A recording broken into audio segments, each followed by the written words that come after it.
Hey there, and thanks for joining us on GamePoints, our weekly get-together where we talk about the past week in gaming news. Tonight, we're going to talk about some Call of Duty Black Ops nonsense, a bit of Metal Gear Solid news floating around, as well as the upcoming possible voice actor strike in the gaming scene. Thanks for joining us if you're watching us live. I am, as always, your host, Stephen Brown. Joining me today are Sean Brown and David Smith. Say hey, guys. Hello. Hello. So, before we get into things, I did want to bring up, I mentioned this earlier before we went live, but I want to go ahead and get your guys' thoughts on it. I finished Soma up over the weekend, Soma being the horror game from the guys who did Amnesia, Dark Descent. But you guys streamed it for about 2 hours yesterday, correct? Yes. How was it? How did you guys enjoy it? Well, like I said, I'm only about 2 hours in, so the story is still developing, but we already have our ideas, and it's already surrounded by a ton of philosophical undertones. Yeah. Has a very, what's his name, Philip Dick to it? Philip K. Dick. Yep. Guy who did, if you don't know, he's the gentleman who wrote the, Do Robots Dream of Electric Sheep? He essentially did Blade Runner and Through a Scanner Darkly and a bunch of other cyberpunk-y stuff. Good sci-fi author.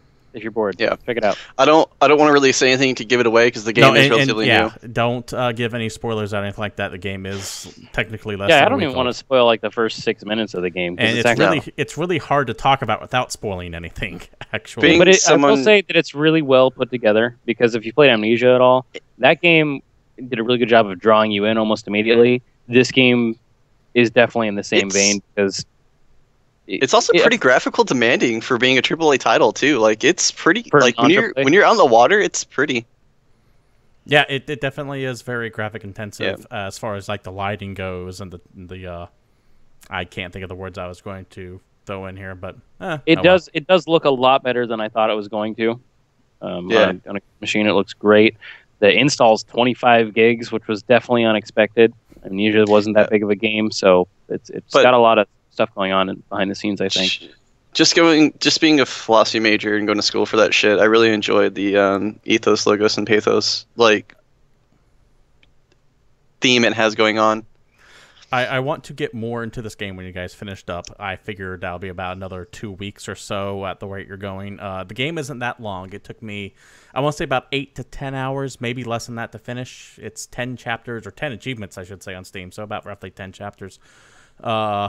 But the ending, while I'm not going to say what it is, definitely left me going, what just happened? I felt hollow is the term I keep using by the end. And I definitely want your guys' input on that when you get there. That song by Pantera? Great.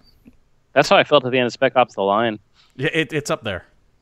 Damn, because that game was phenomenal. You never played Spec Ops The Line? You should. Yeah, if you're looking for a good, if you want a video games as commentary on the horrors of war kind of game, get Spec Ops The Line. Don't be fooled by the Dude Bro Call of Duty cover on that game. That game touches on that is Apocalypse dark Now, shit. The video game. No shit. I heard great things about that game. You can find it on Steam for dirt cheap these days. I started playing that game, and I beat that entire game in a single day. I just sat down and played it for 12 hours. Man, it's definitely kind of overbearing and super dramatic and kind of silly sometimes with how like the script is written.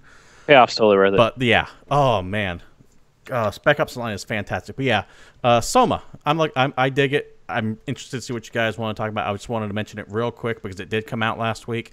And if you're looking for a really good narrative game, the voice acting's a bit kind of meh, but I've noticed plot that already. Is interesting.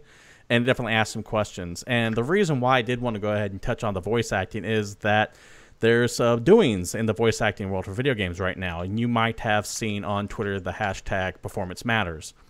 Now, essentially what that hashtag is that the Voice Actors Union, it's a spinoff of the Screen Actors Guild. It's the combination of SAG and AFTRA, which is the American Film, Television, and Radio Association, I believe.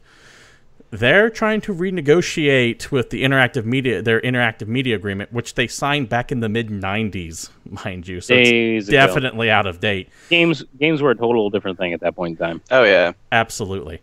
They're trying to essentially update their agreement they had back in the mid-90s with a lot of publishers these days.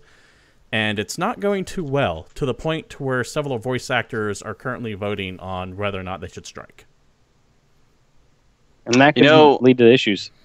I saw this and I was like, usually not for people when they strike, but then I saw David Hayter's name on there and I was like, maybe they have some good points. They have some good points, yeah. Yeah, I see what you did there. I like what you've done here. Here's the thing about the points too. I'll be willing to fully admit I absolutely loathe unions in general. I think that they're obsolete. I think they are usually more corrupt than they are not corrupt. That's why I live in a right-to-work state. I personally feel that unions are just shakedown organizations that milk hardworking people out of their money. However, in this case, the demands that they have are like legitimately good demands, and I completely understand they're not why. Outrageous. It's not like they're shooting for the moon. It's literally to bring them in line with performing artists and various other forms of media. Because they're working in such an archaic system that, keep in mind that when they created their original contract terms, you know what voice actors were used for in the mid-90s? Ha! Yeah! The Wilhelm screams. Or think of the not only that, but also I think the most intensive example back in the mid-90s would be Resident Evil, the first one. I was just thinking about that. So think about the dialogue and emotion that went into that. What about the Sega CD games? Different, because those were full-motion video games. I believe they actually fell under the Screen Actors Guild rules. Yeah. Because that was actually like digital filming put on there rather than an actual game. When I first read about this, so if you have any information, chat, please let me know about that. When I first read about this, I was like, I feel like this is going to go the way the writers' strike did, where they're going to get screwed. And then I read what they wanted, and I was like, actually, I'm pretty sure they're going to get what they wanted, because game companies are going to go, all right. Like, because none of it's unreasonable. Yeah, the vote on whether or not to strike opened up on September 16th. And it will close on October 4th. So on October 4th, maybe the 5th, we'll have information on what's going to happen. But essentially, a whole bunch of famous voice actors have voted yes to strike on this. And that includes David Hayter, Travis Willingham, Phil Lamar, Jennifer Hare, Elias Toifo. There's a real big one here. We talked about David Hayter, but there's a bigger one. Is it Troy Baker? No. I haven't heard Steve of Troy Bloom. Baker. Oh, yeah, Steve Bloom did vote yes on this. Troy Baker quit Twitter on a firestorm of controversy because he sent out a tweet that people were like, oh, that's homophobic and transphobic. And he's just like, you know what? Fuck Twitter, I'm out. But he's probably voting yes, too, because if Travis... this is kind of in the forest for weeds, but if Travis Willingham voted yes, that means Laura Bailey probably voted yes because that's his wife, and they probably have the same mind. Then everyone's under Laura that umbrella. Bailey and Travis Willingham voted yes, you can bet your bottom dollar Troy Baker voted yes because Troy Baker and Travis Willingham were roommates for like 3 years. Naughty dog. So, essentially, if it's a big name in this, they're voting yes to strike. So we'll see how this goes. You said Stephen J. Bloom, and I was like, what will the world do without Wolverine? Oh, wait. We'll carry on. But if you're wondering what the demands are, you're hard pressed to name something that has voice actors in it that doesn't have Steve Bloom in it somewhere. He's always at least background stuff. Here's a question for you: who's the better Wolverine, David Hayter or Stephen J. Bloom? Who's the one from the '90s? Who played the '90s Wolverine and the '90s X-Men? I don't think either of them did in that. They do it in video games. That guy is the one who won. The Kevin Conroy of fucking Wolverine. If you're wondering what they're asking for, and I'll make sure to have the link posted down below if you're watching this on YouTube. If you're wondering what they're asking for, there are 4 basic demands. One is they want performance bonuses. That's kind of like a standard Hollywood deal now. Essentially what they say is, hey, if your game sells more than 2 million copies, we want royalties. We want a back-end kickback. Up to a cap of 8 million. I want to talk about this really fast because one thing is it's not that they're just asking for straight royalties on games that they work on. Because the reason I'm kind of behind them in this is that they targeted this specifically so they don't screw over small companies. Because, I mean, if they get their talent and they put it in a small game and the game sells, 100,000 copies and they're getting money on it, the developer's not making nearly as much depending on their asking price. But by limiting it to only games that sell over 2 million, like, they're only really hitting the big games. Plus, since there's a cap on it, like, it doesn't seem unreasonable. The counter-argument to this, and it's the one counter-argument of the 4 that I can actually buy, is that they also want this to cover the free-to-play subscription games, of which could have 4, 5, 6 million subscribers and still make no money at all whatsoever. That's true. That is kind of a weird demand on that part. I get it for straight retail games. Yeah, so I mean, I can understand. Maybe they have a scale in some way. I can understand arguing over this one demand specifically, but the other three are completely reasonable, even for a man who is anti-union, pro-capitalist as I am. I have to go, yes, these make sense. The other Why don't three you go vote for Bernie Sanders, Steven? I don't feel the burn. I have a cream for that. The other three I'm not gonna demands never mind. are very reasonable. One of them is if you're doing a very vocally stressful role, like a lot of screaming for 3, 4, 5 hours at a time, they want hazard pay essentially. That makes sense because they're destroying their voice. My throat hurts after talking for an hour on this little pissant show that we do here. I can only imagine actually having to put effort into it. Oh man, imagine if we put effort into this show. I swallow Vaseline every day, actually. It really works the throat muscles.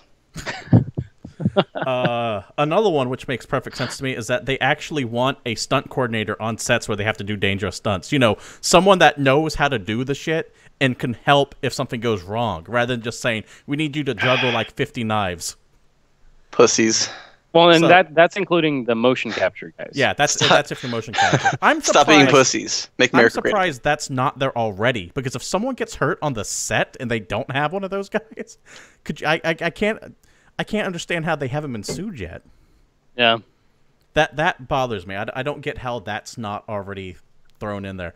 And then the fourth one, which also makes sense to me, is transparency. The way it works now is essentially a company like let's use EA as an example. I don't know if they are the most egregious of this or they could be the most friendly. No, I'm just using that as an example. Let's say EA goes to Troy Baker and he goes, "Hey, we have a role that we would like you to audition for. We're not going to tell you what's in it. We're not going to tell you what it's about. We want you to sign on the dotted line and agree that you do it." Yeah. And what the Voice Actors Guild wants is essentially, no, we need to know what the role is going to be, if it's going to be emotionally stressful, if there's going to be any motion capture involved. We need to know how many sessions you need, how long it's going to take. I understand a publisher's need for secrecy in this industry because everything leaks like a sieve, but a non-disclosure agreement locks a lot of that stuff down pretty well. All of this makes sense to me. So I kind of hope that they don't go on strike, because anyone who thinks that performance capture and voiceover work can be done by anyone is sorely misleading themselves. And the most offensive part of all this is the publishers know that as well. Just look at a company like EA, or not EA, Ubisoft rather. Ubisoft, for the love of God, pushed the Far Cry series 3 and 4, both of those, on the strength of performance capture and voice work alone. Would any of us have even taken a look at Far Cry 3 if it wasn't for Michael Mondo's Voss, or Far Cry 4 if it wasn't for Troy Baker's Megan Pin? I'm getting to the point where I play games that Troy Baker's in them. Yeah, that's fair. He's really good. Yeah, he is. I play games with Nolan North. Also extremely handsome, by the way. I'm man enough to admit that. He's a good-looking dude. Extremely handsome man. He's a good-looking dude. Looks nothing like I pictured him as Joel. I was wrong. Yeah, no, he's if I enjoyed the company of men, I would be like thinking about him nightly. Man, I was gonna be nice and just not say anything, but damn, son. But do you understand what I'm saying here? Like those line them two up like games, circus seals. Those two games were completely marketed on the performances of these two people as the villain. Oh yeah. You also have other things. Would The Walking Dead, the Telltale's Walking Dead game, being anywhere near successful if it wasn't for Melanie Hutchinson and Dave Fennoy playing Clementine? Well, that's the whole thing. Any of the big story-driven games right now really live off of the vocal performances. Because, I mean, think of someone started playing Last of Us, and the characters are like, "Oh no, what do we do now?" Like, there's no immersion. Let's go make a sandwich. You're also seeing a lot more bigger name actors getting into it because of motion capturing and the way video games are doing. They're actually becoming more like movies, so it's just appropriate for them to be treated more like it. Yeah, I mean, well, you had Kiefer Sutherland in Metal Gear Solid 5. Kevin Spacey, like that's the big one that comes to mind. Kevin Spacey was in the newest, the newest Call of Duty to date. Yeah, and like because a lot of actors that did this that went to games were lower A list, higher B list, and like didn't really do it in their height of their career. But like Kevin Spacey is in the middle of House of Cards, like probably one of the more famous actors out there right now, and he came over to do one of the games. Yeah. Of course, I mean you got that fucking Call of Duty money to sling around, but you're seeing more of. But yeah,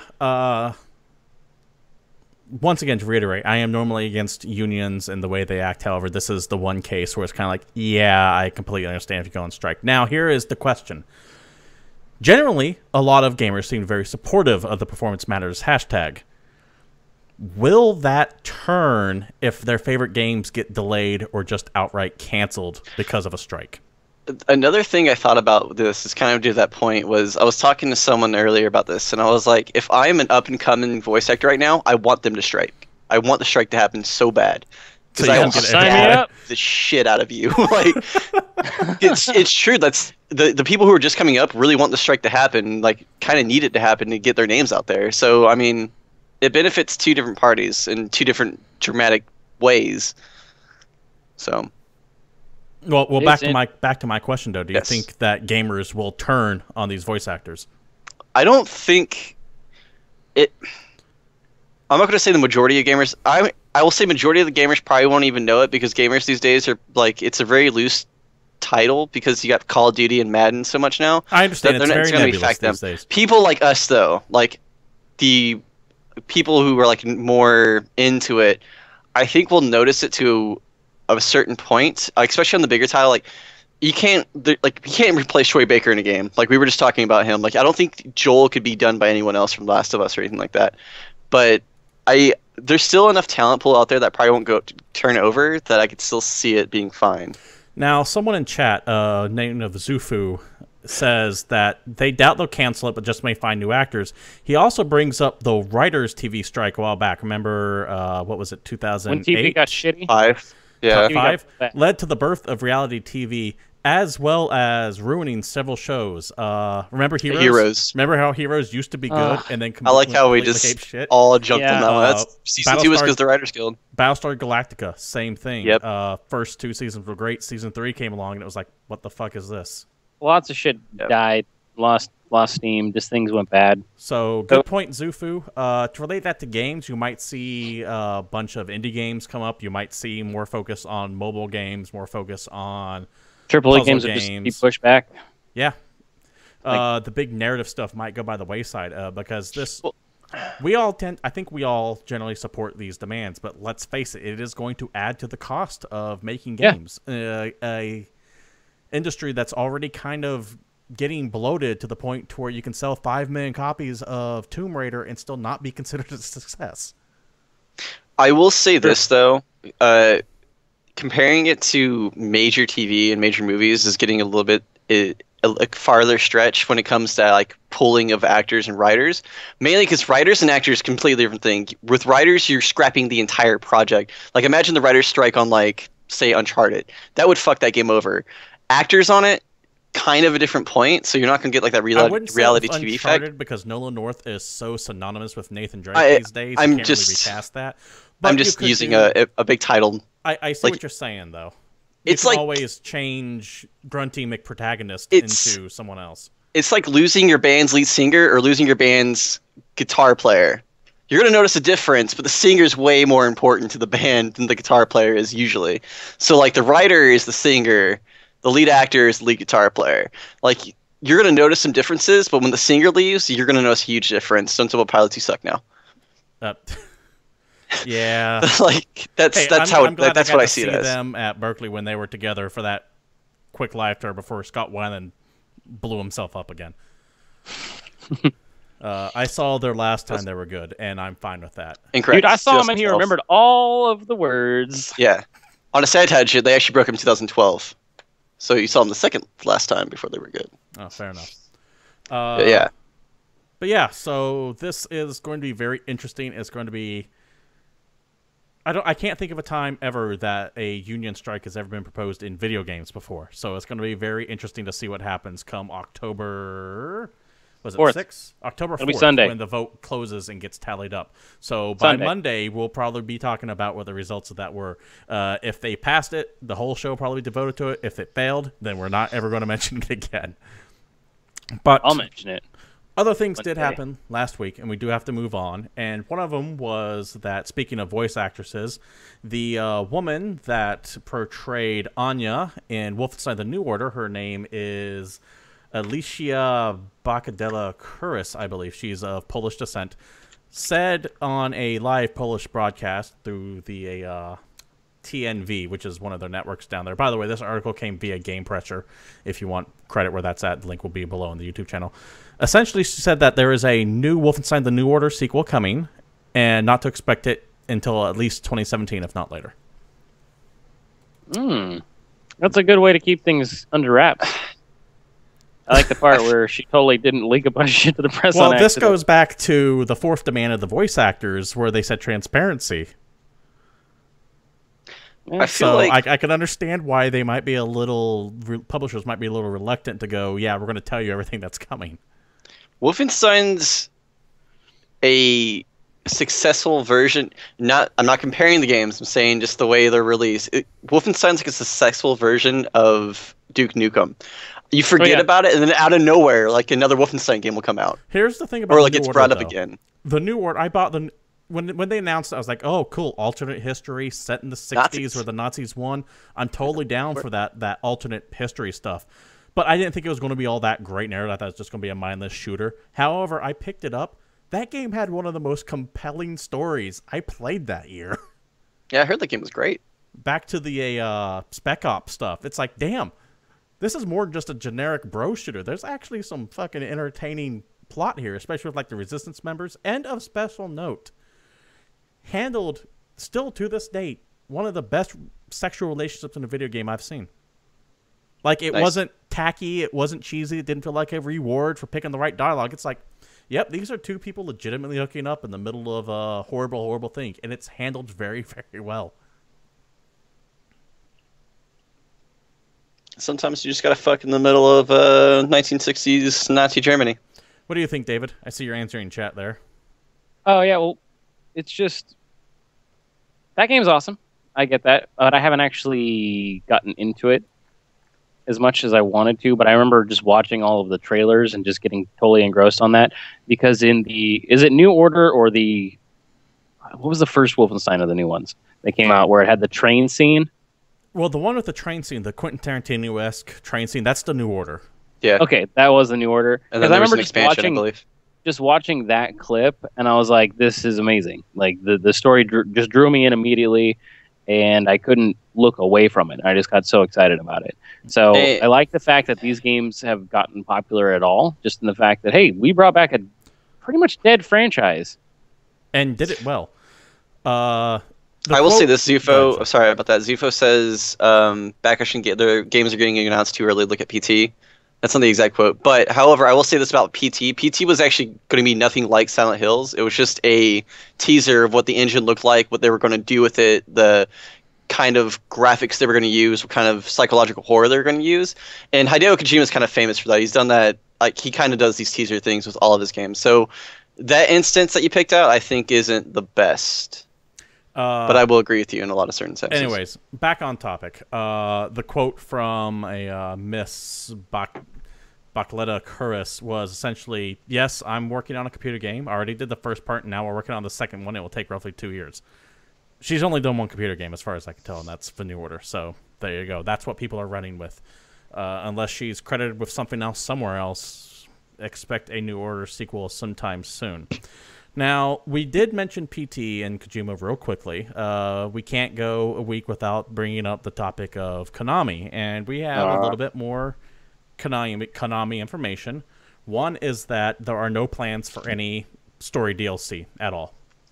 For Metal Gear? For Metal Gear. The community manager recently came out, a gentleman by the name of Robert Allen Peeler, and said over Twitter, I don't have any particular story content to announce. No. He kind of followed up with saying there is going to be no story content. So Metal Gear will remain unfinished for those who have actually finished the story, and how it just ends, don't expect any resolution at all, period. Oh, Konami. Is that, are we just kind of finished with that? At this point, we're all just so upset at Konami. I mean, really, we've been mad at Konami for a really long time. We all made the realization that we were going to spend money on Metal Gear because it's fucking Metal Gear. We couldn't not. Yeah, Kojima. That's the only reason we're still paying attention to Konami is because Kojima was there. So here's the thing about like Konami. If they would have just stayed the course for another year, could have gone out with one of the biggest banes for like a gaming company in a really long time. If they just would have like stuck it out for like another year and like didn't like just fight with Kojima and like didn't just tank their business into like casinos or whatever, they like and then like retire like officially like retire from gaming with like that kind of dignity, could have been like one of the greatest like gaming company in history. It all comes down to the way they've been handling it. They have handled it very, very poorly. They could have said, "Hey, they have no social media presence. Like, that's good. Yeah, let's release what we have, and then we're going to step away from games." You'd still have some people pissed off, but I don't think you would have the backlash that you have right now. But they have handled this in such a piss-poor, horrible way. However, if you are worried about Konami leaving AAA development, apparently they're not. According to UK community manager Graham Day in an interview with Gaming on Daily, they're sticking it for the long haul. They are committed to a AAA development schedule. What with that who? means? Yeah, exactly. I have no idea. I think he just means they're going to keep cranking out PES, and this is not Pro Evolution Soccer, and this is a nice PR way of saying, no, we're still committed to AAA. Look, we have PES. But, yeah, I'll believe it when I see it.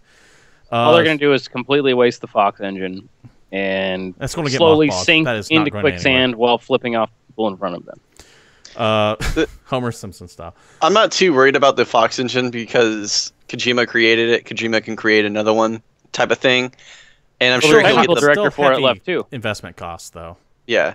No, it does. But people know what that engine can do, and they've seen it. And Kojima's always been one of those people that's maxed out consoles, especially consoles, where like Metal Gear Solid 4 was like one of the only 1080 games on PS3 forever. Yeah. So he's really good at maxing stuff. I'm not afraid of seeing another engine that Kojima's going to use because he's going to get picked up by a major title. We've already talked about this. He's not going to go Kickstarter. Like he's going to work for, I still think, Microsoft eventually. And I do want to see what company backs the money track up to him. I'm very interested to see where he ends up. I really think it's going to be Microsoft. I really do. But if Konami has like any ounce of dignity left, they'll sell off their great IPs that they won't use anymore. I don't think it's going to happen, but like, dude, you're not going to touch Silent Hills except for Casino. Sell that shit off in a year or two, please. I don't think they will. I can see Konami being arrogant enough to go, no, we're going to hold on to every single IP. They're going to hold all of them so they can make fucking pachinko machines and casino games that have a AAA name attached to them. Like, come play Silent Hill at the casino, and it makes spooky sounds while you keep pulling the fucking lever, and there's scary faces that never line up, and you never get paid because go fuck yourself. Two things before I move on to the next topic. One, chat is mentioning that the Konami building was on fire. Sadly, it wasn't on fire. It was just apparently steam coming out. It wasn't like any kind of controlled burn or freelance burn. Two, it's a slow burn. In Konami's defense, sales of Metal Gear Solid 5 probably will still end up costing the company money. That game was so costly to develop and to make, Konami will at best break even on it. So I can understand why they're bouncing out. Just handle it in a better way. Because you're acting like a bunch of dicks. Don't be children. To be fair, their board of directors is just fucking nutter butter. Yeah, there are no plans in place at that company. Allegedly nutter butter, because if they are as nutter butter allegedly as we think they allegedly are, they would sue this show. Allegedly. Allegedly sue this show. It's a family company ran by like a dude and his sons. But while we are speaking where you say allegedly, hypothetical allegedly, for all we know, they could be run by Grand Emperor Xenu and his star spawn with Cthulhu. And it would probably make as much sense. Anyways. I'd watch that, actually, if it was a show. The Adventures of Little Cthulhu? Yeah. Anyways, moving on from one behemoth to another, we're going to go from Metal Gear Solid to Black Ops. Call of Duty Black Ops, of course, coming out later this year. The annual Call of Duty, that is. This is the Treyarch one. Direct sequel to the Black Ops 1 and Black Ops 2, both of which campaigns were all right. Black Ops 2 campaign was actually worth playing through. But if you like playing through their campaigns, I hope you don't have a PS3 or a 360 because you're not getting it on those. Their reasoning behind that is, quote, the ambitious scope of the 1 to 4 player co-op campaign designed of the PlayStation 4, Xbox One, and PC versions could not be faithfully recreated on old generation hardware. To compensate, they're making the game $50 instead of $60, which to me says that Activision feels the campaign is only worth $10. Nice. It's a Call of Duty game, so I agree. But second of all, next-gen consoles have been out for 2 years now. Yes. I don't feel the need that companies need to still make games for you don't PS3 need to make last justify gen. it. But just in this case, just don't make it. Yeah, that's like $3 an hour for story mode. Well, by their logic, I would totally buy a HD up-resed version of Modern Warfare 1, 2, and 3 on a disc for $40. Oh my god, if they re-released Call of Duty Modern Warfare 2, I would play Modern Warfare again. I wouldn't even play the maps. I would just play through the campaign because I like the Modern Warfare campaign so much. Are back. The Call of Duty players these days don't want that to happen because then they'll have to play people like me and Brent again. And it would just ruin their day. Sales would go down. But yeah, so go ahead. Don't we still have a screen cap of someone going 25-0 on Rust? Yo, 26-0, actually, on Rust. That was yo. Dude, I threw that smoke bomb. So yeah, if you got a last gen console, it's your games are going to start drying up very quickly here. When they stop making Call of Duty games for it, which is probably the last year they're going to do it, it's time to bounce out. Zufu in chat once again says PlayStation 2 had a crazy life cycle. They absolutely did. But keep in mind that the PlayStation 3 and Xbox 360 went 7 years, which is kind of unheard of without a new console launching, considering it's normally 5 years in between. So you're seeing them bounce out very quickly. Microsoft has always been notorious for this. When the Xbox died, they dropped support like that for it and moved on to the 360 fully. The PlayStation 3 is still getting some support, but nowhere near as much as the PlayStation 2 did when the 3 originally came out. Other Black Ops news, David, you pointed this out to me, is that there's going to be a Black Ops 3 bundle for the PlayStation 4. It's going to come with a 1 terabyte hard drive system and a nifty controller. Now, while the system itself is, you really enjoyed that controller. Yeah. Well, I mean, there's people that have seen it, and it's either two things. You're like, oh, it's kind of cool. I like black and orange and gray. Or you're like, that is the single ugliest console I've ever seen in my entire life. It's the single ugliest console I've ever seen. Because I like black and orange. I've got no problem with the console itself. I'm fine with the minimalistic styling with the 3 on there. I don't like the icons up front. That controller, I'm lukewarm on. It's so ugly. Still like it. Yeah, I don't care. I like it. This does very, very I don't want little Black Ops 3, so I don't want it. Although the big thing I think really is that it's the first 1 terabyte PS4. First 1 terabyte hard drive in America as far as built into the PlayStation 4. This bundle, of course, will be out the day Black Ops 3 comes out. November, I think, is when that hits, or is the end of October. It's close. I don't remember exactly when, but it will launch for $449.99 American. So there you go. If you're looking for a new PlayStation console, you can definitely pick that up.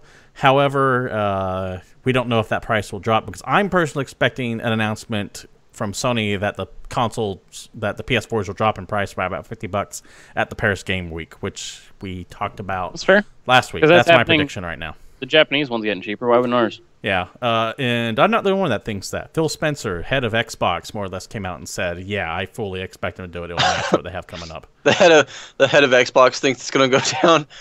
It's a pretty good guy to agree with. Yeah, I mean, if I'm going to put money on something, I'm going to say that. David, will that be the console you buy when you finally get a PS4? Yeah, we'll see. Unless they release one that's more orange and less black. Like you want a Mountain Dew themed console. It's just green and orange. Fuck yeah, dude! I want the Mountain Dew Doritos, fucking PlayStation 4. The Bro Edition. You can get them all done up like the Dorito Pope. Dorito Pope? It's a really weird meme. It involved Dorito Gate. Do you know what Dorito Gate is? Nope. All right, Most people don't know either, so we're not going to worry about it. We are going to go ahead and move on to something that I think we all care about a little bit more, and that is the Star Wars Battlefront beta.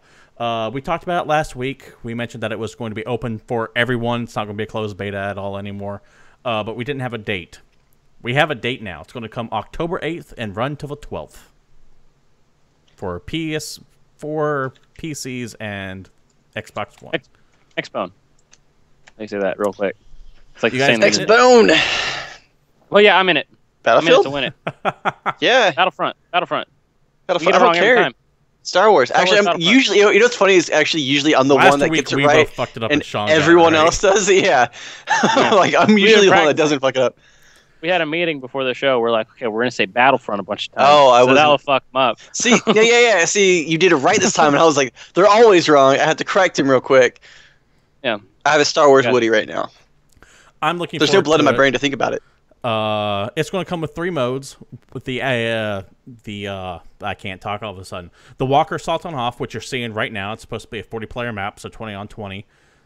This is going to be their big selling point of the game. Let's face it, everyone buys these games originally to play the Battle of Hoth. That's just the most iconic land battle in all of Star Wars. I play for the taming of Kashyyyk. Well, that's not going to be on this beta. What's going to be on this beta as well is going to be Drop Zone on Solist, which is an 8v8 map, apparently kind of a capture the flag style deal, as well as a survival mission on Tatooine, which can be done single-player co-op. That kind of sounds like a horde mode, if you ask me. I don't know exactly what it is. Yeah. Zofu in chat mentions he's reminded of Star Wars 1313, rest in peace. I agree with you. However, let us not forget that Visual Studios is working with Amy Hennig of Naughty Dog, formerly of Naughty Dog, and Jade Raymond, formerly of Ubisoft. That is the mind behind Uncharted and the good Assassin's Creeds to create a Star Wars game. So it's going to be 1313. I think this is what 1313 got turned into. If you ask me, it's going to be a Han Solo origin story, but we'll see. Anyway, we're talking about this Battlefront beta. And we were talking about before how Battlefield 3, with all the patches, stopped feeling realistic. Because that was the thing that we liked about Battlefield 3 originally, is that it, you drop people. So, instead of people just soaking bullets forever. Yeah, you get shot in the leg, you're going down. So when they switched it, so it became more arcadey and just less about strategy and teamwork and more about run-and-gun shooting, which always pissed me off because that was the reason I liked Battlefield in the first place. We're like, this is just kind of a different kind of shooter that we don't really like, but if it had a Star Wars skin on it. Yeah, I've talked about this before, actually. Spongy. I'm fine with that, because it's Star Wars. Yep. You're all supposed to be heroes. Or villains. Yeah. I'm going to live forever. I mean, I'm probably not going to live forever. I'm going to die all kinds of times. And clearly, when we talk about villains, we're talking about the Rebel Alliance. Clearly. Damn troublemakers going up, rabble-rousing things. We had a nice thing going at the Empire here. There was order, smuggling was way down, everyone had a shiny white outfit. How many innocent lives did the Rebel Alliance kill when they blew up the Death Star the second time? At least 2. When they blew up the second star, the second star, the death time, I'm sticking with it. Most of the people in there didn't even work for the Empire. Workers. Those are all 1099 guys showing up, trying to feed their kids. They got a wife at home, trying to buy their kid the G.I. Joe with a kung fu grip. You want to get even darker? They're saying, sell! You want to get even darker? How many of those people even chose to work there? How much slave labor was on Death Star 2 when the rebels just fucking blew it up? We don't know. Murdered. Why do rebels hate slaves? True. Sounds like a bunch ladies and gentlemen, these are questions we're trying to ask. Make America great again. Call us at 1-800-GamePoints. I propose an intergalactic wall around the core systems that'll keep the rebels out. Yeah. What are they doing for us? They're taking our jobs. In fact, it's more of a sphere, really. We'll kick out all the rebels. We'll bring back the good ones, and they can work to build the wall. And these unions, get them out of here. We're a right-to-work Death Star. All right. Well, that got the blog post, which I'll post in the links below on the YouTube channel, mentions a couple things that seem odd. We just went blaze on them because the Star Wars. the Star Steven's the only one that got that joke. Star Wars. The Star Wars Battlefront companion app is going to have some extra stuff on there, including a card game called Base Command, which I like digital card games as long as I don't have to pay for them. But one thing that caught my eye is that you can use that to earn in-game credits to unlock something called Star Cards, What the fuck is a star card? I don't know. If I had to venture a guess, they're probably like the power-up cards in Titanfall. Which I would like to, if you're right, which I don't know, it'd be kind of a cool addition to the Battlefront's universe. I was fine with that. Zufu Paz in chat mentioned making the Empire great again. I want that as a hat. Oh, yeah. The white with the red lettering across.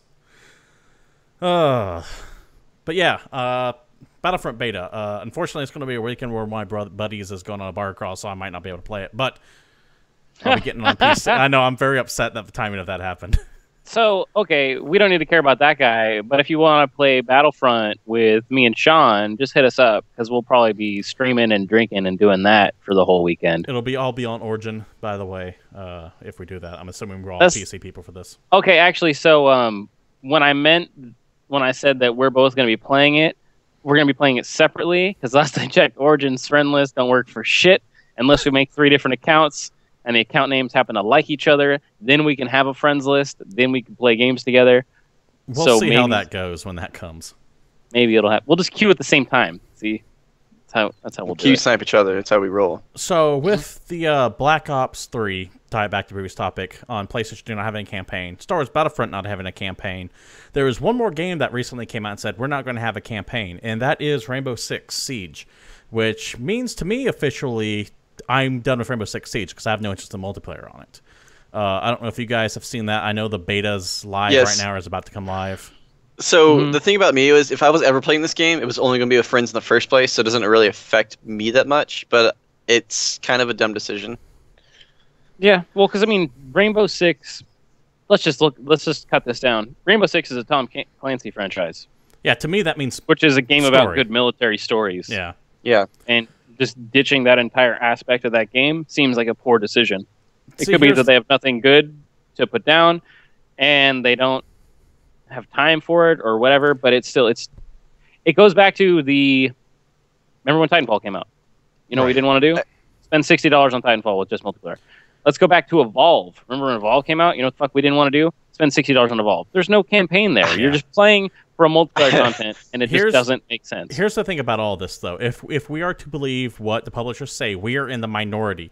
Because the vast majority of people who pick these games up to play multiplayer never touched the single-player campaign. Activision most famously released stats that said only 10% of the people who buy Call of Duty even boot up the first level of the single-player campaign. Less than that even finish it. So I can understand why they're not including them in there, because it's... Why would you put in something that takes up a bunch of resources for less than 10% of your player base? I was about to bring that up, actually, about Call of Duty. Because... go ahead. I actually played the storyline in Call of Duty, but it was never the first thing I ever did. At midnight, the first thing I did was hop on multiplayer and destroy kids. And then I played the multiplayer, or like the single player, I mean. So, like... It just happens. But games like... I don't understand how hard it is to make, like, AI... Like, it could be the worst AI in the game. Just make it single player. Fair enough. This story comes from whatculture.com. They interviewed art director Scott Mitchell at EGX 2015. And essentially the quote he said was, "There's no story mode per se. You can go through training where you get to experience different operators and their devices. You can play against enemy AI and co-op through all the maps. You can customize matches, so that's what we're offering on the single-player side of things. Once again, you'll be playing multiplayer maps against bots. That's what they do with the single-player. They're not even going to try to put the illusion of a campaign in here like what Titanfall did." I just don't like it. I don't either. Like it. But we're in the minority. We have to accept the fact that we are in the minority on that. Titanfall it's impossible. Titanfall even forced you to play the solo player campaign to unlock Titans too, which is hilarious. Did they really? I don't remember that. Yeah, to get one of the Titans, you actually had to play through all 9 missions, I believe, if I remember correctly. I don't want to be in the minority on this. I'm already a ginger. I'm enough of something. I don't want to. It's just not. Sorry, bro. To be fair, there's 2 of us and only 1 of him on the show. Sorry, bro. You're a minority. We're the majority. But yeah, so if you were looking forward to Siege's story mode, it's gone. Which sucks, because remember when Siege was Patriots? Yeah, they showed that badass trailer when they duct tape that dude to the wheelchair who worked for Wall Street, and they kick him out, and then they fucking detonate the bombs before he hits ground. I would have liked to see where that went. They completely scratched that. Who knows where that's at? So that's unfortunate, but it is the way of things. However, one series that isn't skimping out on the story, one first-person shooter series, is Halo 5. And they did just recently release this live-action trailer where what's the military? The USNC? Essentially, they're announcing over the news, though, in Halo that, hey, Master Chief's dead. Okay. Yeah, I don't believe that. No, in fact... if you want to get way deep, it's clear that he's not dead. But if you want to get... The reason why I bring this up isn't, is he dead or not? Because we know he's not. He could be a little dead. No, what I bring this up for is that according to Halo lore, Spartans are never listed as killed in action, ever. They're always listed as missing in action. So for them to actually come out and say, hey, he's dead... I like the little kid playing with the Spartan figure, by the way. To come out and say he's dead means they're that's big. As far as the plot goes. Yeah. As a citizen, I would like to know more. They kind of that vibe. So first things first. One, Master Chief is too badass to actually kill. If they were going to do it, it would have been at the end of the third one. But they even managed to make him live through that. Two, Microsoft isn't dumb enough to kill off their cash cow. No, I mean this isn't even a matter of debate if he's dead or not. He's clearly alive. Yes. I'm just bringing this up as for people who are very obsessed with the lore. This really flies in the face of the missing in action thing, which means Oni and the UNSC, whatever the hell the Colonial Marine equivalent in Halo is, they want him gone.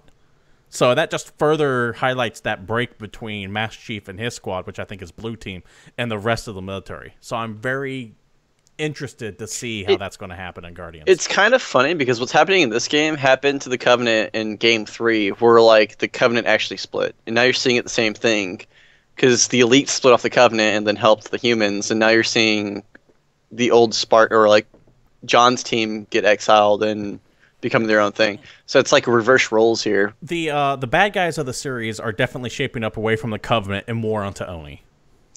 There's a line from The Dark Knight Rises that kind of reminds me of this game, and it's at the very beginning of the movie where one of the police officers says... Is it that line when he's like, he stole a ruby the size of a tangerine? No. No, but he's like, the mayor's going to fire Commissioner Gordon, and he's like, he's a war hero, yeah, but this is peacetime. Yeah, I feel like it's the same thing. It's like Master Chief's a war hero, yeah, but we're not really at that war anymore. War heroes anymore. Yeah, I could definitely see what happens there. We are running a bit long, despite me saying that we're probably going to be stretched for time this time.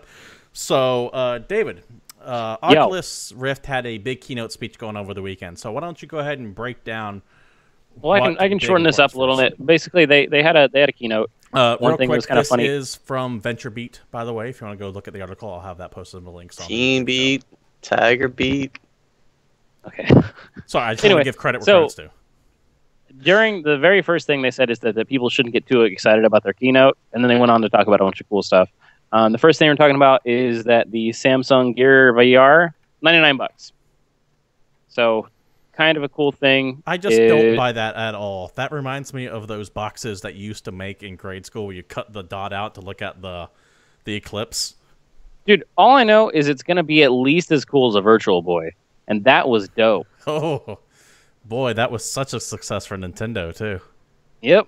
So, anyway, Gear VR, $99. I love playing Mario Tennis. So they're updating their software development kit, blah, blah, blah.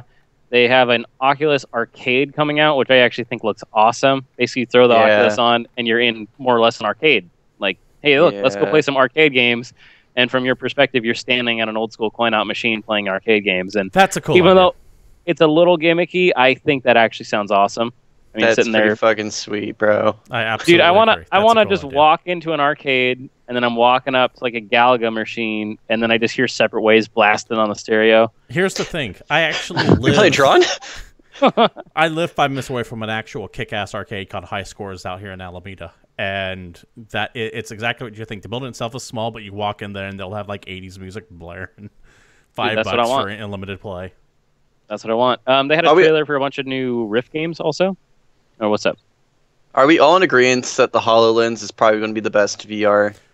I can't. I won't make any predictions on that yet. These are still too far out. I know they're like getting really close to launching, but it's God damn, it's so good. Okay, I'm gonna go with I'm so the happy HoloLens. I don't may know not be of the upcoming VR. The HoloLens may not be the best as far as game applications, but I do believe the HoloLens is the most important as far as real world applications. Oh my god. Yes, Iron Man, dude, Jarvis is here. If that thing works out like it needs to, we are really close to a holodeck. I just want to be able to like walk up to my car and then like take it apart via like Robert Downey Jr. Not Iron Man, Robert Downey Jr. Open that shit up and be like, oh, engine right here is fucked up, and like put it back in. Like, anything else from the keynote, David? You want to bring up? There's a trailer for a bunch of Rift games. They're going to have Oculus video, so you can sit in a virtual living room and watch your television to watch Netflix. Now that's which sounds dumb. way more convenient than sitting in your actual living room and looking at your actual television to watch Netflix. No, that's dumb. But sorry. I have to say that's a stupid idea. That's whatever. There's a bunch of Oculus Ready PCs that are going to be released for less than $1,000. Minecraft on the Oculus Rift, blah, blah, blah. The one thing that I liked was there was a trailer for their new touch system. And basically, they're the Oculus controllers that, I don't know, they look kind of weird. Like you hold it and it like wraps around your wrist almost, but it's just to get you more immersed because it's supposed to work with a lot of different things. It reminds me a little bit of the more Sony VR stuff, I should say now, with their little controllers they have. yeah. Anyway, looks pretty cool. Play VR. And I think the big one that people really seemed to get into was the Unreal 4 or Unreal Engine 4 demo. The bullet train thing, right? Bullet Train, because that actually looked really awesome. Although one thing I noted from watching that entire video, if you happen to catch it on YouTube or anything, is that at no point in time does the player character move. It's really like a sandbox, or not a sandbox, but a shooting gallery, where, hey, I got cool guns and I'm shooting robots or I'm shooting whatever, but at no point in time are you actually interacting with the environment. You're just shooting at stuff. Right. So obviously there's some limitations on the hardware, and it's going to be kind of an interesting transition to see how well this stuff's adopted. But I mean, they're pushing it. They want it. They want it. Here's to the thing: I am absolutely not going to be an early adopter to any of this stuff. It all seems kind of pie in the sky to me. I still think, at the end of the day, none of it is really going to succeed. But we'll see. I can't make a 100% prediction on that.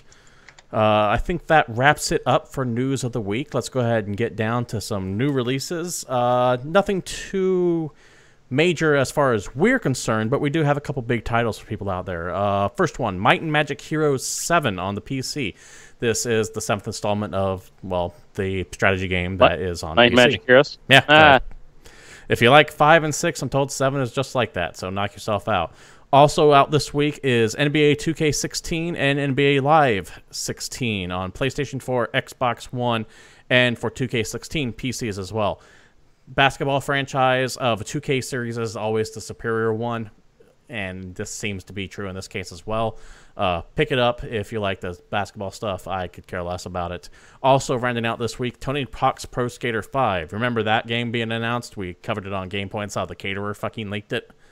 Yeah, that is one of the games that was actually announced and came out pretty quickly. Yeah, it's like that didn't have like a 3-year development. Like that game just came out. Hey, what's up? I think it's only digital download. I don't think you can buy it physically in stores. I'm not positive on that, so don't yell at me if you go. Is it going to have a lot of ska music on it? Probably. But it doesn't have the. Hoffman was better. It doesn't have the 2 music. That will be on PlayStation 3, PlayStation 4, Xbox One, and 360. I get the feeling Activision just kind of sent this one out with very little fanfare. They didn't really care about it. They're just like, here's this. We don't care. They were like, Rock Band 4, fuck it. Let's make Tony Hawk 5. We'll see how it goes. Also released yesterday was LEGO Dimensions. It's technically not a new release this week. I should have mentioned it. I should have mentioned it last week. I didn't. LEGO Dimensions is probably the biggest of all of them out there, actually. If you don't know what LEGO Dimensions is, it's essentially fan fiction of the video game. Oh my god! Okay, so you know how ridiculous. You know how LEGO makes sets for fucking everything? Like they just have partners with like Back to the Future, Batman, and everything. Just put all of the IPs that they have access to and throw it in a video game. Make them Lego characters. And voice actors. Yeah, like Michael J. Fox is back as Marty McFly in Lego Dimensions. Doc Brown. Christopher Lloyd's in it. Like, yeah, they. I Chris Pratt, Morgan Freeman. really want to see the Elizabeth Banks, Will Arnett. agreements they had to have had with all these various IP companies. I can only imagine it's a licensing nightmare, and they pulled it off. Mm-hmm. So Lego Dimensions, I'm not picking it up because I don't like the idea of buying toys to play with my video games, like say Skylanders or Disney Infinity. Though I hear Dimensions is fantastic.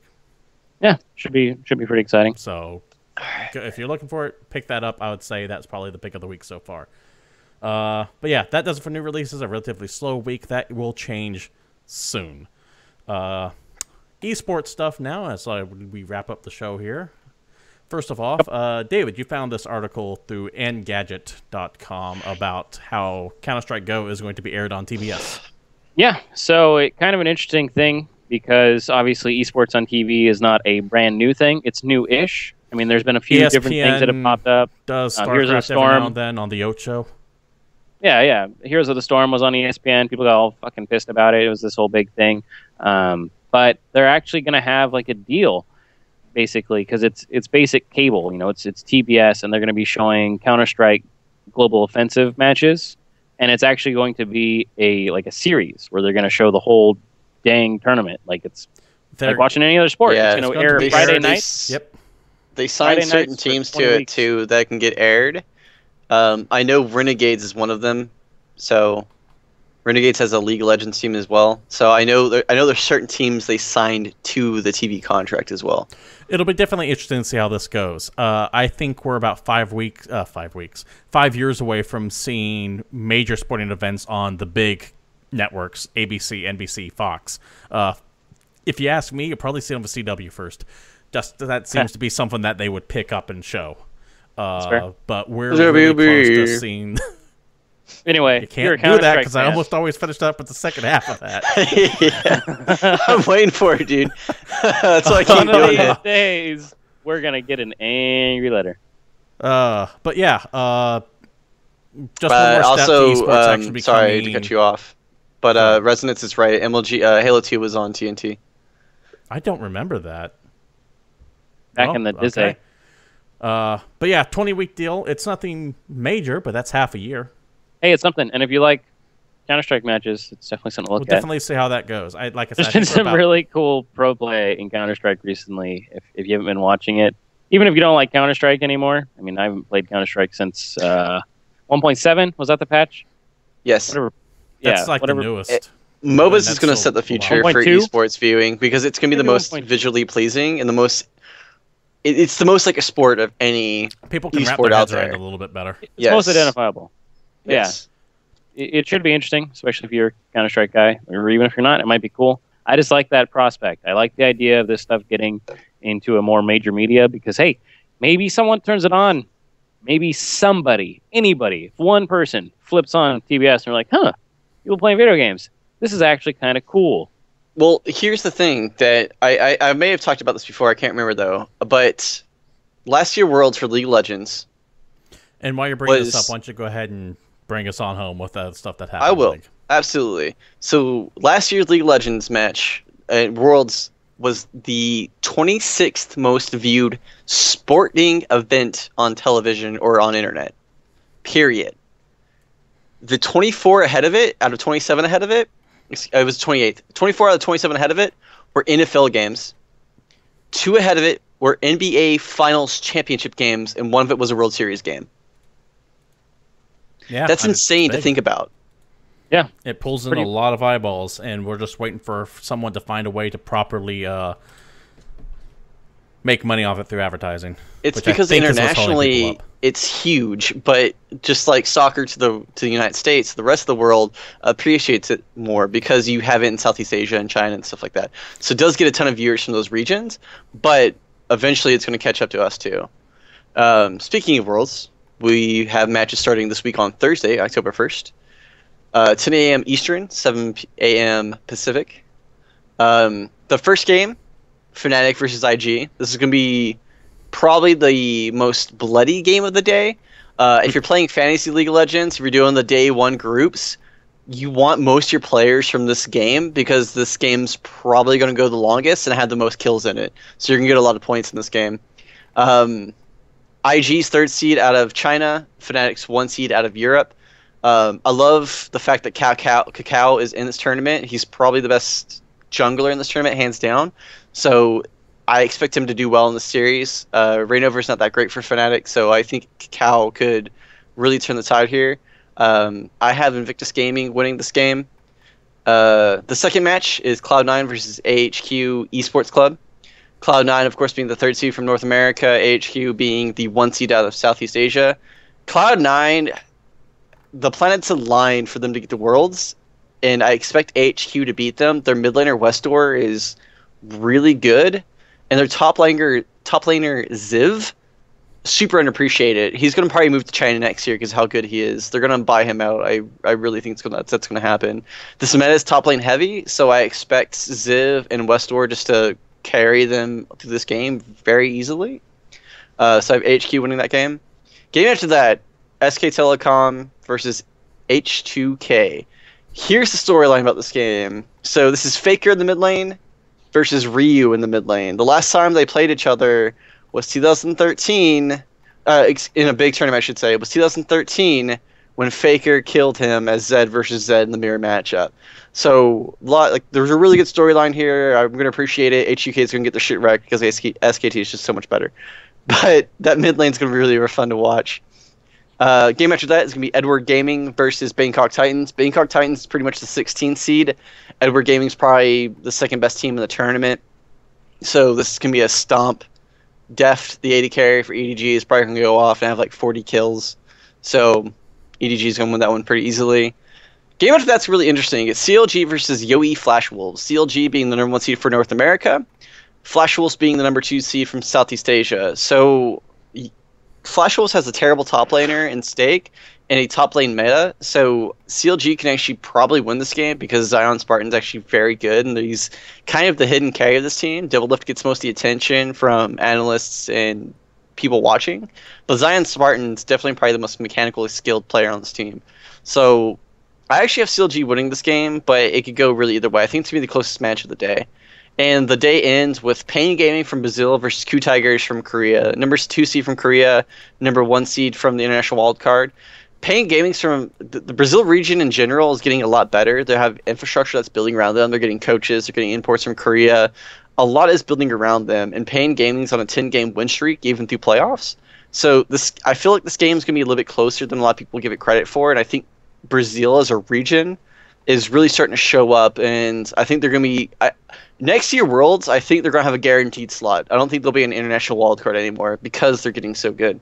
So, Pain Gaming's the team I'm kind of like pulling for them because they're under the underdog.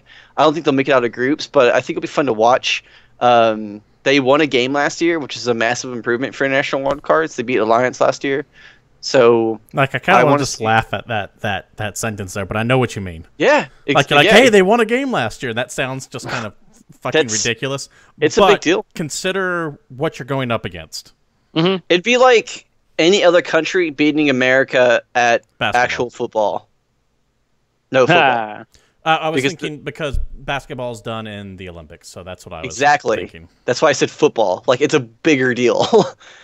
Mm-hmm. So, like, it'd be impressive like somebody else if they can get beating America at obesity. Yeah, like, it's that like big. Someone beating America at a war. Back-to-back World War champs. Oh, Vietnam runner-up. Are we Brazil? Conflict. Conflict.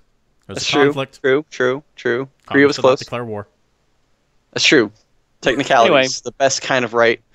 As much as you don't believe, I still have Fnatic in the first game.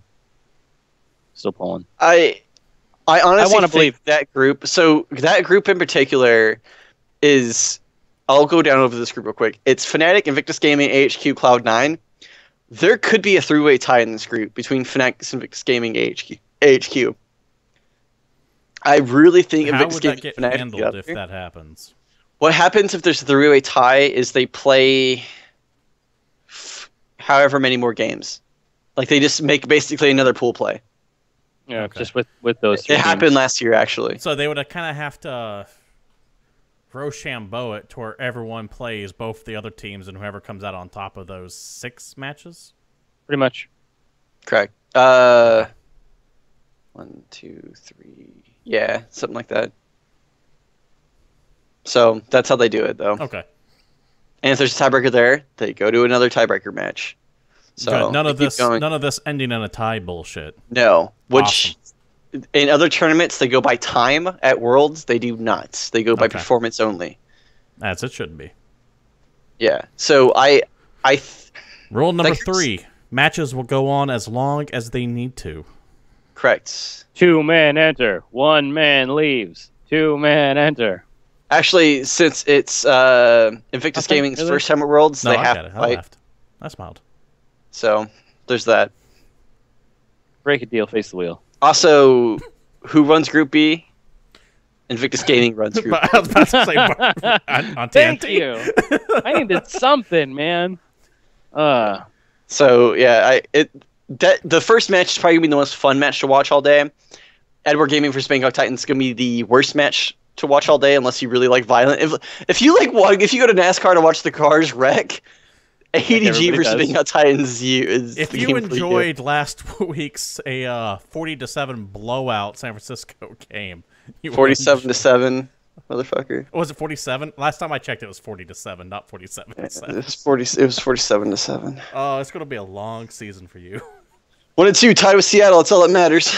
Yep. Oh, they're 1-2. Really? Yeah. Yeah. I actually thought. Sorry, Seattle bitch. was We know sports right too. Now. Oh, yeah. I wish. I'd be way more happy. Because then you would be the worst team in the NFL currently. It's still not the worst team in the NFL. Chicago exists. I didn't really believe in it, but I still wanted Kansas City to win it. Anything else you want to bring up, Sean, or should we wrap up? That's it, man. I got one tiny thing. All right, David, go ahead.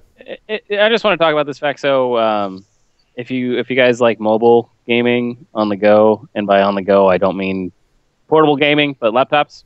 NVIDIA's announced that they got the 980 processors or GPUs in laptops, and it's ridiculous. Right. Not just the mobile version of it, but the actual 980 card. Yeah, like it's not some weird mobile card that's got like weirdish specs. No, it's got the same specs. It's the same. How big is that card. laptop going to be? They're pretty damn thick. They're pretty damn loud. They're pretty damn heavy, but they are beastly. I have a 980. That thing is massive. The 980 itself is the size of some smaller tablets. The power brick is ridiculous, and some of them actually have docking stations that are liquid coolers. So when you get home, you can plug your laptop into a liquid cooler. If you remember the power supply protector for the Xbox 360, that brick you could kill people with, the 980 is bigger than that. Yeah. Damn, son. Anyway, if you got a spare $3,000 to spend on a laptop, go take a look. I don't. All right. Yeah, I'm not spending $3,000 on a laptop. I think that wraps things up this week. This has been GamePoints. Thanks for joining us. If you're watching us live, we stream every Monday night at 8 p.m. Pacific Standard Time here at Twitch TV/GamePoints. You can also check us out on YouTube if you can't watch us live. Just type in GamePoints in the search engine and we pop right up there. It'll give us access to all the past shows, my occasional streaming. I think I got 2 videos up there. We got Sean's Court of the Disco King, which has one video in it right now. I need to put the other ones in there. You can always follow us on Twitter at GamePointsPC. You can email the show if you have any questions, comments, concerns, anything you want to bring up at GamePointsPC@gmail.com. You can give us a like over at the Facebook at GamePoints Podcast. If you want to follow us individually, I am Stephen Brown, your host. You can follow me at CapitalistPig21. You can follow our esports guy down there, Sean Brown, at Disco_King. He also occasionally streams on that moniker as well. And the guy across from him is David Smith. He doesn't follow Twitter or check Twitter or anything like that, but if you want to watch an empty account, you can follow him at palshife_Satori. Once again, chat, you've been awesome. Thanks for joining us live here on GamePoints. We do appreciate you watching. We do it because we like people watching us listen and talk about nothing. Yeah, that's it. This has been GamePoints, and we're out of here.